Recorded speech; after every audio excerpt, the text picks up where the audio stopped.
For the past 20 years, the number of missing persons has been on the rise, and every day, 4,000 people go missing in the U.S. But now a former federal agent is teaming up with ASU to develop computer software to help find missing people. News 4 Tucson's Lupita Murillo was the only reporter allowed inside those meetings where the computer program was being discussed. It's a story you'll see only on 4. Here at ASU, they're developing groundbreaking technology to find missing persons. One of the cases they're looking at, Isabel Celis. Definitely Isabel Celis case was part of my motivation, but ultimately it's to help everyone find their missing loved one. Kelly Snyder is a private investigator and was involved in the search for the missing 6-year-old in 2012.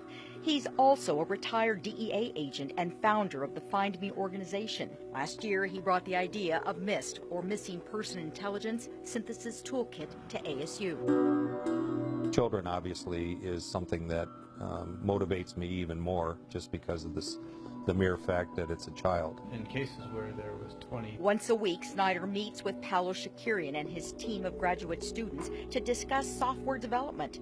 The Celis case brought Tucson police more than 1,000 tips and interviews with about 500 sex offenders. And so our goal is, how do we best prioritize these leads so we can locate the missing individual faster? We can go with They do this by putting all the information about the missing person into the system.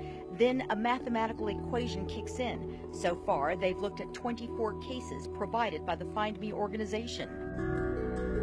and we have found in cases that we're reducing the amount of area searched by somewhere in the neighborhood of 7 to 20 square miles in some of the toughest missing persons cases. And this is based on historical data. That translates to big savings in precious time, which could translate into lives saved. Shakarian previously designed a similar software program when he served in the Army.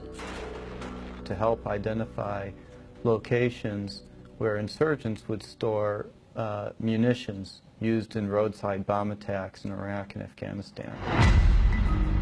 The program uses good old-fashioned police work combined with technology to solve the scientific problem. Now we just need to use it on more cases, and then hopefully that's when we'll start finding more people. I want to combine these two models. MIST is a passion project for its ASU team. Because it's such an important problem, we've all been quite motivated to put a lot of effort into this.